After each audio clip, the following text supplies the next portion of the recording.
Një nga historitë më të njohura që pasqyron drejtsinë e Umar ibn al-Khattabit, radiallahu anhu, është ajo që ndodhi kur ai ishte kalifi i dytë i Islamit.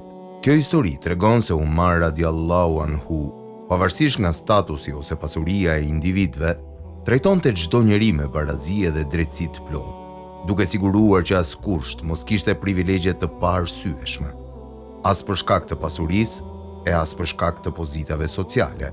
Rasti i njohur i dy të rinjve dhe gruas së varfër.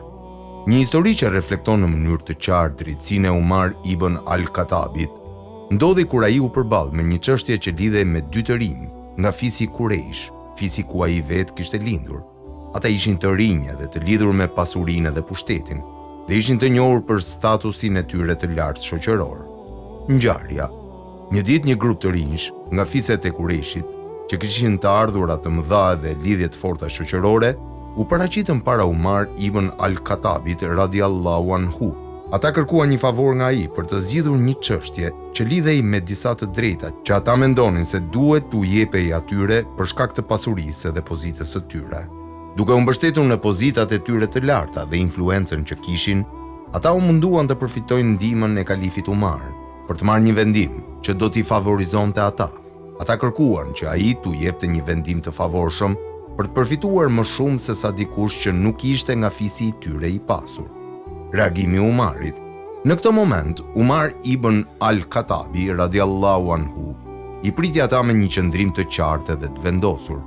Ai nuk i dha privilegje të rinjve të pasur, përkundrazi, ai kërkoi të sigurohej që drejtësia të zbatohej në mënyrë të barabartë për të gjithë. Ndërkohë që po ndodhte ky dialog, një grua e varfër, e pafuqishme dhe e thjesht, po kalonte pranë dhe kërkoi t'i drejtohej Umar ibn al-Khattabit për një çështje të vetëm.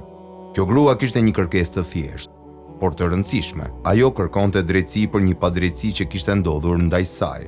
Pavarësisht se ishte një grua e varfër dhe pas një ndikim shoqëror, ajo kërkoi që të merrte atë që i takonte sipas ligjit, veprimi i Umarit. Kjo është një pjesë shumë e rëndësishme e ngjarjes, sepse Umar ibn al-Khattabi u angazhua për të siguruar që të gjithë individët, pa marrë parasysh statusin e tyre shoqëror, të ishin të barabartë para drejtësisë. Ai e priti gruan dhe dëgjoi ankesën e saj, duke e trajtuar me shumë seriozitet, duke e siguruar që kërkesa e saj do shqyrtohej me kujdes. Kjo grua kërkonte që drejtësia të bëhej për të, pavarësisht se ajo nuk kishte mundësi të shprehte as ndikim të madh as pasuri. Ndërkohë të rinë nga Qurayshët, që kërkonin favorizim për shkak të pasurisë dhe pozitës së tyre, po qëndronin aty, duke pritur një favor nga kalifi. Në momentin që Umari përballoi të rinjt dhe gruan e varfër, ai theksoi se drejtësia islame nuk ka asnjë dallim dhe nuk do të bëhej asnjë favor për asnjë individ për shkak të pasurisë, fisit apo statusit të tij. Ata që kërkonin favorizim nuk ishin më të privilegjuar se kushdo tjetër. Ai vendosi që gruaja e varfër të kishte të njëjtën mundësi si të rinjt e pasur të fisit Quraysh. Umar radiallahu anhu tha: po të ishte ai që kërkonte favorizim, dikush që është në pushtet dhe i pasur, unë do ta trajtoja po ashtu me të njëjtën drejtësi, siç po e bëj tani me këtë grua të varfër. Drejtësia e Umarit. Ky është një shembull i jashtëzakonshëm i drejtësisë së pastruar dhe të paanshme të Umar ibn al-Khattabit. Ai ishte një kalif që vlerësonte barazinë dhe të drejtat e çdo njeriu, pa marrë parasysh statusin e tij shoqëror. Umari radiallahu anhu nuk e bënte dallimin mes pasurisë dhe varfërisë, mes aristokracisë dhe popullit të zakonshëm. Ai trajtonte çdo individ me të njëjtin respekt dhe sigurohej që të zbatohej drejtësia në mënyrë të drejtë dhe të pa kompromis. Kjo histori është një nga shumë shembujt që dëshmojnë për udhëheqjen e drejtë dhe diplomacinë e Umarit radiallahu anhu si kalif. Drejtësia e tij ishte e paanshme dhe ai e njohu shumë mirë rolin e tij si një udhëheqës që mund të shërbente si një model për drejtësi dhe barazi. Mësimi i kësaj historie: 1. Drejtësia duhet të jetë për të gjithë. Asnjë individ nuk duhet të trajtohet më mirë ose më keq për shkak të pasurisë, fuqisë apo lidhjeve të tij shoqërore. 2.